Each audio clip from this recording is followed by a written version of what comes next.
ఎవడు క్రీస్తులో ఉంటాడో వాడు నూతన సృష్టి, వాడు నూతన స్వభావం కలిగిన వాడు, దేవుని స్వభావం కలిగిన వాడు.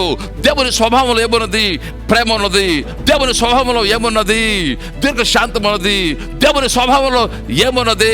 దయాళుత్వం ఉన్నది. దేవుని స్వభావం ఏమున్నది? విశ్వాసం ఉన్నది.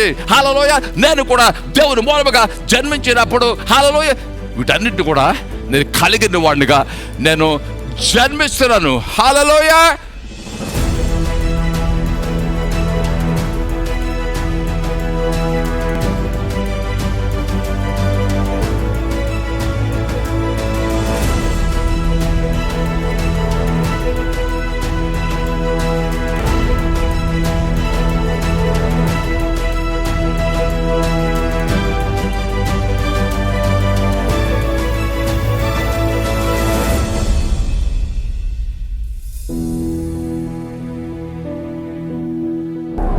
Praise the lord.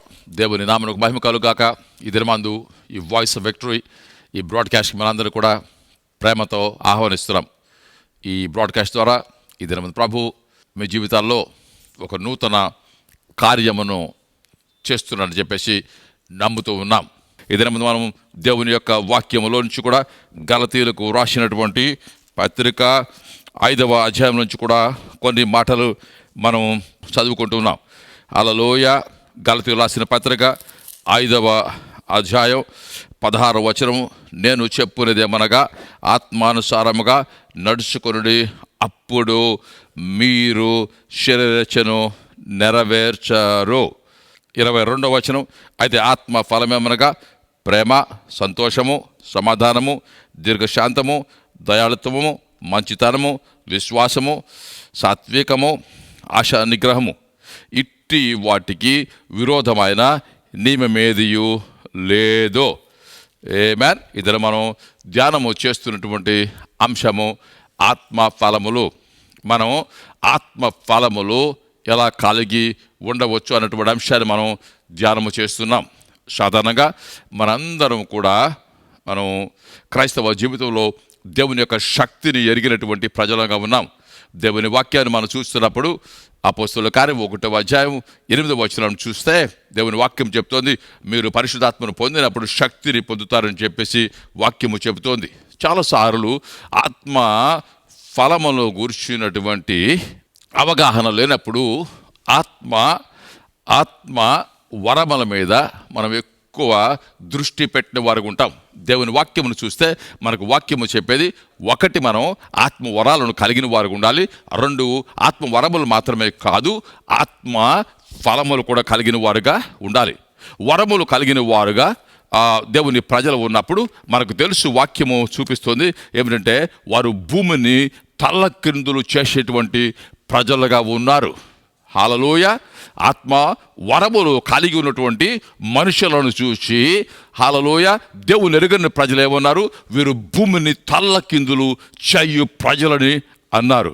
హల్లెలూయా. అపోస్తలులను చూసినప్పుడు ఆ మత నాయకులు ఏమి చెప్పారు? వీరు చూడండి ఒకసారి ఆ మాటను మనం చూద్దాం.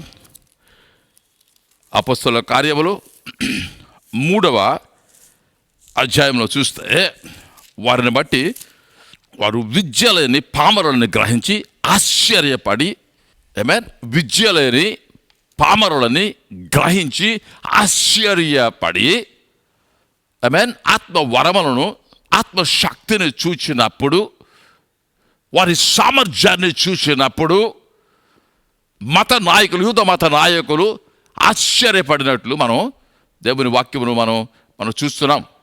ప్రియమైన దేవుని బిడ్డారా, దేవుని వాక్యం మనకు దేన్ని పిలుస్తుంది? ఒకవైపు దేవుని యొక్క శక్తిని పొందిన వారంగా మనం ఉండాలి. దేవుని శక్తిని మనం నిర్లక్ష్యం చేసినటువంటి ప్రజలంగా మనం ఉండకూడదు. హల్లెలూయా.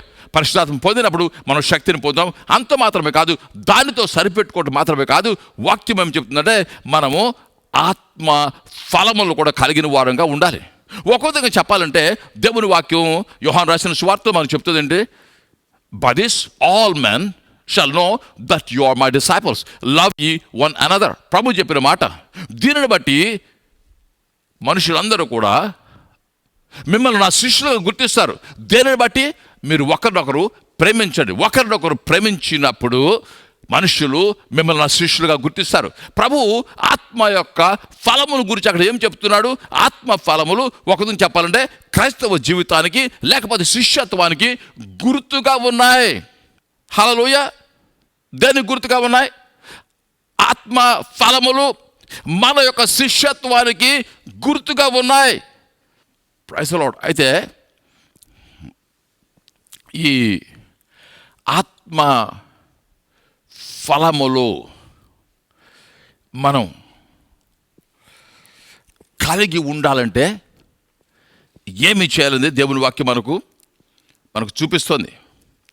ప్రియమైన వారలారా, దేవుని వాక్యము ఏదైనా మనతో మాట్లాడుతున్నప్పుడు మనం గుర్తించవలసింది అది సాధ్యమే అని చెప్పేసి మనం గుర్తించాలి. వాక్యం ఇక్కడ చెప్తోంది.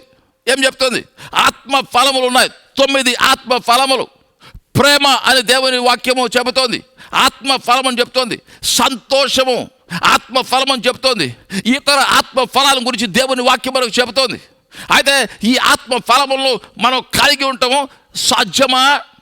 క్రైస్తవ జీవితంలో ప్రేమను కలిగి ఉండటము సాధ్యమా?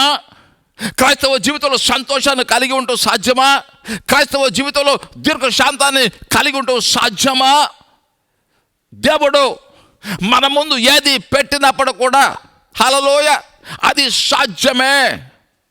ప్రియమైన వారలారా, దేవుడు ఒక గమ్యాన్ని సూచించడం మాత్రమే కాదు, ఆ గమ్యాన్ని చేర్పించేటువంటి దేవుడు కూడా ఆయన. ఆ విశ్వాసము మన క్రైస్తవ జీవితాల్లో ఉండాలి. హల్లెలూయా! కేవలం దేవుడు గమ్యం మాత్రమే కాదు, బాటను కూడా సూచించేటువంటి దేవుడు ఆ యొక్క సూచించిన బాటలో మనం వెళ్తున్నప్పుడు ఆ గమ్యాన్ని మనం చేరుకోవచ్చు.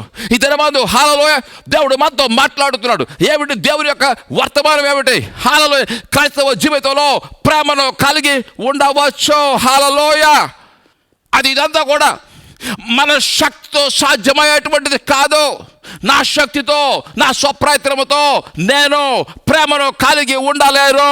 నా శక్తి సరిపోదు మనుషులను ప్రేమించడానికి, నా బలం సరిపోదు మనుషులను ప్రేమించడానికి. హల్లెలూయా అట్లని చెప్పేసి నేను మనుషులను ప్రేమించలేని కాదు. అయితే ఏమిటి? ఆ ప్రేమ అనేటువంటి గమ్యాన్ని చేరుకోవాలంటే, ప్రేమించేటువంటి వ్యక్తిగా నేను మారాలంటే దేవుని వాక్యం ఏమి చెబుతోంది? మొట్టమొదట దేవుని వాక్యం మనకు సూచించేది, ప్రియమైన దేవుని బిడ్డలారా, మనం భూలోకంలో జీవిస్తున్నప్పుడు కేవలం మానవ స్వభావంతో మాత్రమే కాదు, మనం దైవ స్వభావంతో జీవించవచ్చు.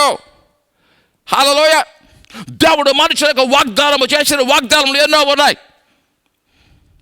ప్రభువు చేసిన వాగ్దానం ఏమిటి? ఆత్మ మూలముగా జన్మించినది, ఆత్మ అయి ఉన్నది. దేవుడు చెప్పిన మాట ఏమిటి? ప్రభు చేసిన వాగ్దానం, ఒక మనుష్యుడు నీటి మూలముగాను ఆత్మ మూలముగాను జన్మించినప్పుడు, ప్రభు చెప్పిన మాట ఏంటి? జన్మించినప్పుడు.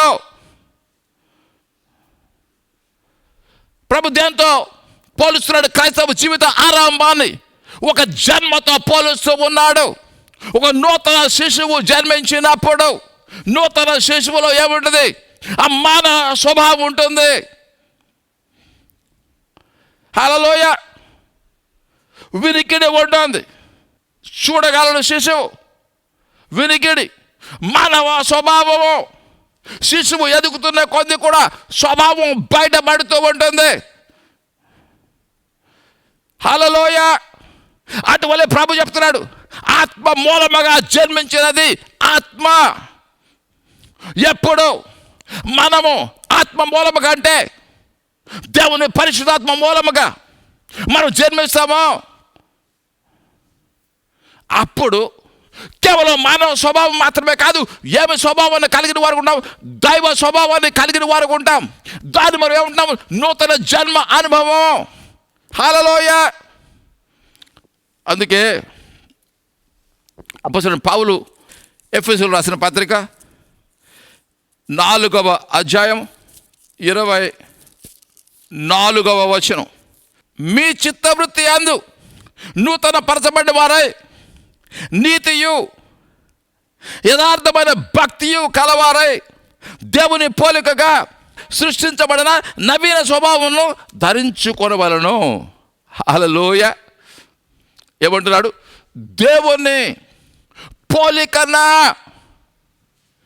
ఎప్పుడు మనం క్రైస్తవ జీవితంలో ఆ నూతన జన్మ అనుభవాన్ని కలిగి ఉంటాము.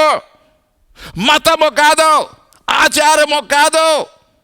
ఏమి కావాలి? నూతన జన్మ అనుభవం కావాలి. యేసుని రక్షకునిగా అంగీకరించాలి. హృదయంలో యేసుని చేర్చుకోవాలి. హల్లెలూయా. నా పాపం కోసం మరణించావు ప్రభువా, నన్ను కడగమని ప్రభుని అడగాలి. అప్పుడు ఎప్పుడు హృదయమంతటితో కూడా మనం ఆ ప్రభువును రక్షకునిగా స్వీకరించినప్పుడు ఏమి కలుగుతుంది? దేవుని వాక్యం చెప్తుంది, ఒక నవీన స్వభావము, దేవుని స్వభావము కలుగుతుంది. అప్పుడు మనం ఏమని పిలువబడతాం? యోహాను రాసిన సువార్త 1వ అధ్యాయంలో ఎందరూ ఆయన యందు విశ్వాసం ఉంచుతారో వారందరూ దేవుని పిల్లలవుటకు అధికారం దేవుడు అనుగ్రహించాడు. మనం ఏమవుతాము? పిల్లలం అవుతాము. దేవుని స్వభావం కలిగిన వారం అవుతాము. దేని గురించి మాట్లాడుతున్నాం? వాక్యము నాకు ఒక మాదిరిని సూచిస్తుంది. వాక్యము ఏం చెబుతోంది? నేను ఆత్మ ఫలములు కలిగిన వాడుగా జీవించాలని చెబుతోంది. వాక్యము నాకు మార్గమును సూచిస్తోంది. నేను ఈ మార్గమును గమనించిన వాడిగా ఉండాలి. ఏమిటి మార్గము? నూతన జన్మ అనుభవం కలిగిన వాడిగా ఉండాలి. ఆ నూతన జన్మలో నాకు ఏమొస్తుంది? దేవుని యొక్క స్వభావం నాకు వస్తుంది. హల్లెలూయా. చూడండి, అపొస్తలుడైన పౌలు 2వ కొరింథీ పత్రికలో 5వ అధ్యాయంలో అని చెబుతున్నాడు, పాతవి గతించిపోయినాయి, సమస్తము నూతనమైనవి అని చెబుతున్నాడు. చూడు 17వ వచనం, కాగా ఎవడను క్రీస్తునందు ఉన్న ఎడల వాడు నూతన సృష్టి. చూడు, దేవుని వాక్యం చెప్పేది, ఎవడైనను క్రీస్తునందు ఉన్న ఎడల, ఎవడైనను క్రీస్తునందు ఉన్న ఎడల, క్రీస్తుకు బయట నూతన స్వభావం లేదు, ఆచారంలో నూతన స్వభావం లేదు.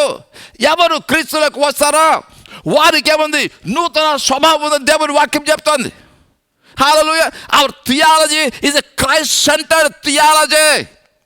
క్రీస్తు, హల్లెలూయా, మన జీవితాలకు ఆయన ఒక కేంద్రమై ఉన్నాడు. ఎవడు క్రీస్తులో ఉంటాడో వాడు నూతన సృష్టి, వాడు నూతన స్వభావం కలిగిన వాడు, దేవుని స్వభావం కలిగిన వాడు. దేవుని స్వభావంలో ఏమున్నది? ప్రేమ ఉన్నది. దేవుని స్వభావంలో ఏమున్నది? దీర్ఘశాంతం ఉన్నది. దేవుని స్వభావంలో ఏమున్నది? దయాళుత్వం ఉన్నది.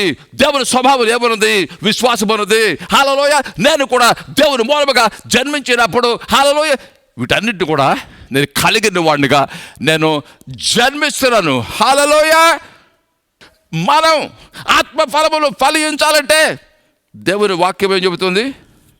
చూడండి, మనం చూసినటువంటి ఆ గలతీయులకు రాసిన పత్రిక 5వ అధ్యాయం 16వ వచనం చెప్తుంది, నేను చెప్పనిదేమనగా ఆత్మానుసారముగా నడుచుకోనండి. నా జీవితంలో ద్వేషమును నేను జయించాలంటే, నా జీవితంలో అసహ్యమును జయించాలంటే, నా జీవితంలో చింతను జయించాలంటే దానికి మార్గం ఏమిటి? వాక్యం మనకి ఇక్కడ సూచిస్తున్నది ఏమిటి? ఆత్మ అనుసారముగా మీరు నడుచుకొనుడి. హల్లెలూయా. ఆత్మ అనుసారముగా మీరు నడుచుకొనుడి. ఒకటి ఆత్మ స్వభావము.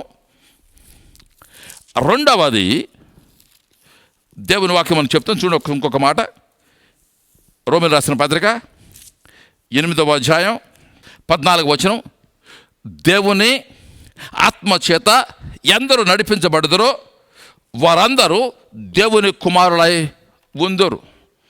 నేను మొట్టమొదటి చెప్పాను మీకు, దేవుడు గమ్యమును మాత్రమే సూచించేవాడు కాదు, దేవుడు బాటను కూడా సూచించేవాడు. గమ్యము చేరాలంటే బాట కావాలి, మార్గము కావాలి. ఆ మార్గము దేవుడు చేరుబడి వాడు. ఇక్కడ దేవుని వాక్యం చెప్పేది మనను నడిపించడానికి, హల్లెలూయా, మన వెళ్ళవలసిన గమ్యమును చేర్పించడానికి మనకు ఒక నాయకుడు ఉన్నాడు. ఆయన పేరు పరిశుద్ధాత్ముడు. ఈ పరిశుద్ధాత్ముడి యొక్క స్వభావం ఏమిటి? ఈ పరిశుద్ధాత్ముడు ఎందుకు మనలోకి వస్తున్నాడు? ఒకటి, మన స్వభావాన్ని మార్చడానికి వస్తున్నాడు. రెండవది, మార్చడానికి మాత్రమే కాదు, మనను హల్లెలూయా నడిపించడానికి వస్తున్నాడు. ఈ పరిశుద్ధాత్మ యొక్క స్వభావం ఏంటి? నడిపించేవాడు, నాయకుడు అయిన వాడు. హల్లెలూయా. ఈనాడు చాలా మంది తమ జీవితాల్లో ఉన్నటువంటి వైఫల్యాన్ని బట్టి అనేక మంది నిందిస్తూ ఉంటారు. నేను బాగా చదువుకోలేకపోయాను, మా అమ్మ నన్ను నడిపించలేదు, మా నాన్న నన్ను పట్టించుకోలేదు, మా టీచర్ సరిగా చెప్పలేదు, నా వైఫల్యానికి కారణం అనేక మంది మనుషులు అంటాం. అయితే ఇక్కడ దేవుని వాక్యం చెప్తుంది, నీవు నీ క్రైస్తవ జీవితంలో ఎవరిని కూడా నిందించవలసిన అవసరం లేదు. ప్రేమ లేదా? ఎవరు నిందించవద్దు. సహనం లేదా? ఎవరు నిందించవద్దు. నీకు ఎవరున్నారు? The best coach in the world. నన్ను నడిపించడానికి ఎవరున్నారు? ద బెస్ట్ కోచ్ పరిశుద్ధాత్ముడు ఉన్నాడు. ఆయన ఏం చేస్తాడు?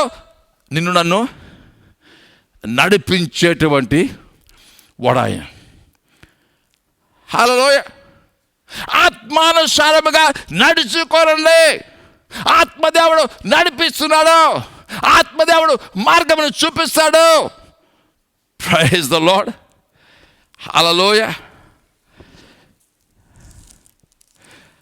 ఎందరూ ఆ దేవుని ఆత్మచేత నడిపించబడతారో వారందరూ దేవుని కుమారులై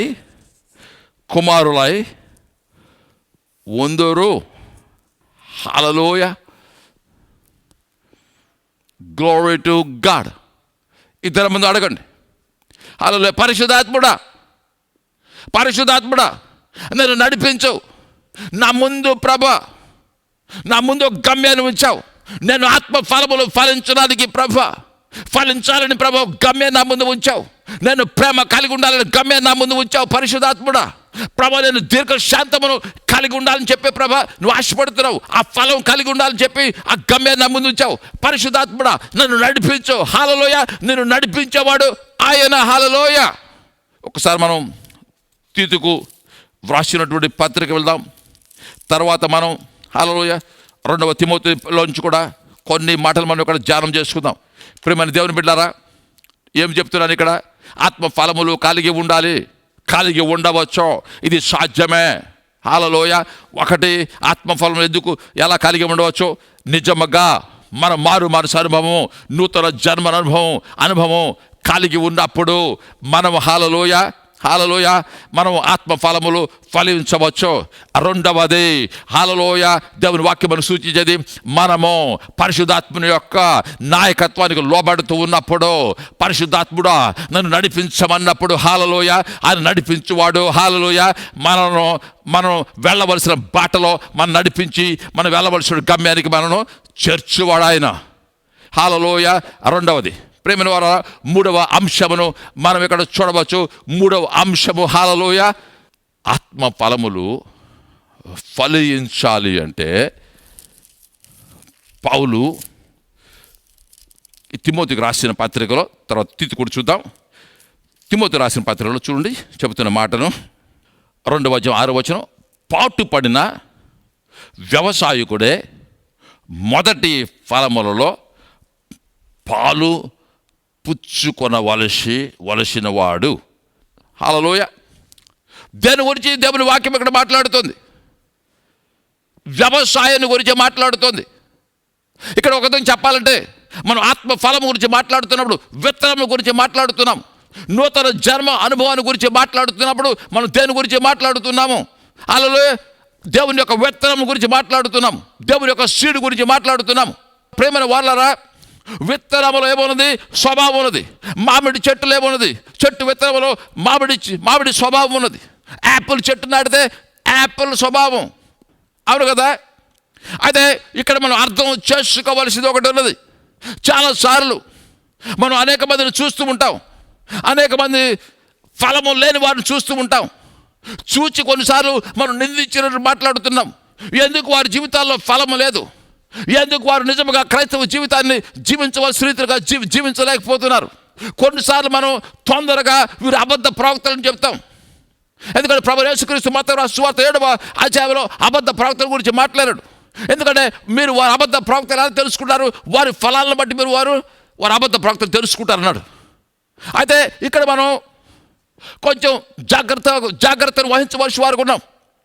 విత్తనము భూమిలో నాటినప్పుడు అవును మొలక వస్తుంది, కానీ ఆ విత్తనము అది ఫలించేటువంటి స్థితికి రావాలంటే, పరిపక్వ దశకు రావాలంటే మనం ఏమి చేయవలసి వారికి ఉన్నాం, దానికి కావలసినటువంటి పోషణ చేయవలసి వారికి ఉన్నాం.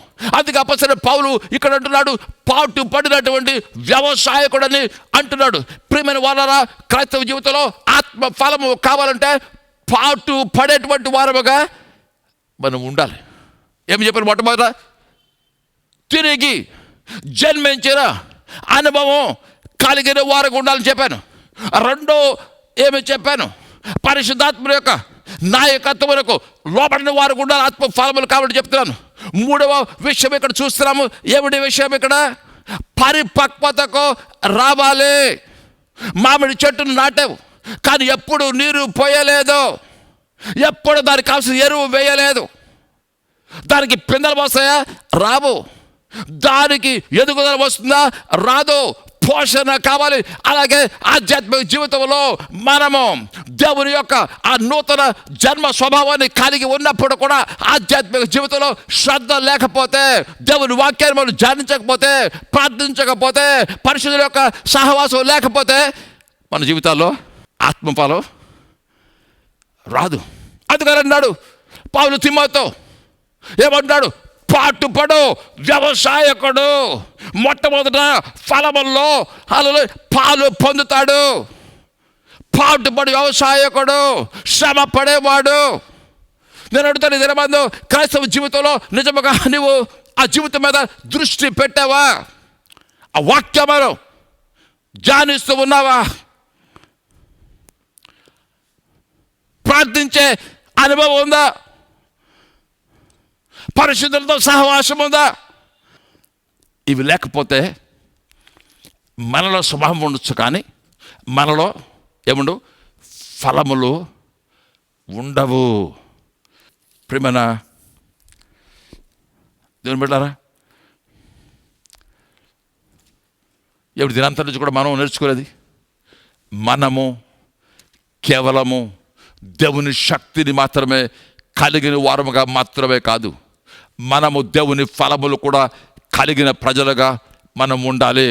హల్లెలూయ. ఈ ఫలములు కలిగి ఉంటే ఇది సాధ్యమా? ఇది సాధ్యమే. ఎందుకు సాధ్యము? దేవుడు ఏది వాగ్దానము చేసినప్పుడు కూడా అది సాధ్యమే. హల్లెలూయ. సాధ్యము కాని దానిని దేవుడు వాగ్దానము చేయలేదు. హల్లెలూయ. Praise the lord. సంతోషముతో జీవించడం సాధ్యమే. హల్లెలూయ. ప్రేమ కలిగి ఉంటే సాధ్యమా? సాధ్యమే. హల్లెలూయ. శత్రువును ప్రేమించడం సాధ్యమే. హల్లెలూయ. సహనమును కలిగి ఉంటే సాధ్యమే. అయితే ఇదంతా కూడా ఎలా జరుగుతుంది? హల్లెలూయ. దేవుడు మనకు ఈ వాక్యములు మనకు సూచించాడు ఎలా సాధ్యం. ఒకటి, నిజమైనటువంటి genuine born again experience is essential. నీ మత ఆచారాలతో ఏమి కూడా రాదు. నిజంగా దేవుని పట్ల ఆసక్తి కలిగి ప్రభువా నేను పాపలని నీ హృదయ స్వభావాన్ని చూచుకొని ప్రభువును నీ హృదయంలోకి ఆహ్వానించినప్పుడు, పరిశుద్ధాత్ముడు నీ హృదయంలోకి వచ్చినప్పుడు ఏం జరుగుతుంది? నీలో నూతన స్వభావం కలుగుతుంది. హల్లెలూయ. నూతన దేవుని స్వభావం కలుగుతుంది. నువ్వు దేవుని బిడ్డగా జన్మిస్తావు. హల్లెలూయ. నీలో ఏం కలుగుతుంది? దేవుని స్వభావం. నీలో ఏముంటుంది? దేవునిలోని స్వభావం నీలో కూడా ఉంటుంది. దేవునిలో ప్రేమ ఉంది, దేవునిలో విశ్వాసం ఉంది, దేవునిలో దీర్ఘశాంతం ఉంది. ఆ స్వభావం నీలో కూడా ఉంటుంది. హల్లెలూయ. రెండవది ఏమని చెప్పాను? హల్లెలూయ. పరిశుద్ధాత్ముడు మనం నడిపించేవాడు. దైనందిక జీవితంలో నడిపించబడటం ఎంత అవసరమో, దైనందిక జీవితంలో నాయకుడిని కలిగి ఉండటం ఎంత అవసరమో. నాయకుడు లేనప్పుడు తప్పిపోతుంటాము. హల్లెలూయా. కానీ పరిశుద్ధాత్ముడు కేవలం మనకు కావలసిన నూతన జన్మ అనుభవం మాత్రం ఇవ్వటం మాత్రమే కాదు, ఆయన ఏం చేస్తాడు, మన దైనందిక జీవితంలో నడిపించేటువంటి నాయకుడు. Hallelujah. Is the best teacher, is the best coach you have. Hallelujah. నువ్వు ఆయన ఆధీనంలోకి వస్తే నువ్వు ఏం చేస్తావు, ఆత్మఫలం ఫలిస్తావు. మూడవది ఏమన్నాను, హల్లెలూయా, నువ్వు కేవలం ఏమిటి, ఆ స్వభావాన్ని కలిగి ఉంటే మాత్రమే కాదు, పరిపక్వతకు వచ్చినప్పుడు నీ జీవితంలో ఫలము కలుగుతుంది. హల్లెలూయా. దేవుడిని దీవించుగాక. చిన్న ప్రార్థన చేసుకుందాము. పరిశుద్ధ దేవా, పరిశుద్ధుని మాత్రమే మీకు వందనాలు. బిడ్డలు ఇద్దరు మంది నీ వాక్యములు ఉన్నారు, ఆత్మ ఫలములు ఫలించువారుగా బిడ్డలు ఉండడానికి సహాయం చేయండి. ప్రార్థన చేస్తున్నాం. హల్లెలూయా. ఇద్దరు మంది ఆత్మదేవ, మేము విన్న మాటలు కేవలం చెవిని పట్ట మాత్రమే కాదు, అవి హృదయంలో ప్రవేశించాలి, హృదయంలో మార్పు తీసుకురావాలని ప్రార్థన చేస్తున్నాం. యేసు నామములో ప్రతి జీవితంలో కూడా ఆత్మ పంటని రావాలని ప్రార్థన చేస్తున్నాం. యేసు నామములో ప్రార్థన చేస్తున్నాం. హల్లెలూయా. ఆ ఫలము లేనివారు ఇద్దరము ఆ అనుభవంలోకి ప్రవేశించురు గాక. ఆ మారు మనసు అనుభవం లేనివారు ఆ అనుభవంలోకి ప్రవేశించురు గాక. ఆ పరిశుద్ధాత్మ యొక్క నాయకత్వమునకు లోబడని వారు ఇద్దరు మంది ఆ నాయకత్వమునకు లోబడలోకి ప్రవేశించురు గాక అని ప్రార్థన చేస్తున్నాం. అంతేకాదు మన ఆయన ఆ పరిపక్వత అనుభవం లేనివారు, శ్రద్ధ లేనివారు, వాక్యము చదవని వారు, ప్రార్థన చేయని వారు, పరిశుద్ధ సహవాసం లేని వారు, వారిని ఒకసారి జ్ఞాపకం చేసుకోండి. వారి ఆధ్యాత్మిక జీవితం మీద దృష్టి పెట్టడానికి సహాయం చేయండి. నీ కృప నీ బిడ్డలు దాచాడు. ఈ బ్రాడ్కాస్ట్ ద్వారా ఇద్దరు మందు ఈ ప్రజలను దీవించడం నీకు వందనాలు. యేసు నామములో వేడుకుంటున్నాం తండ్రి. ఆమేన్.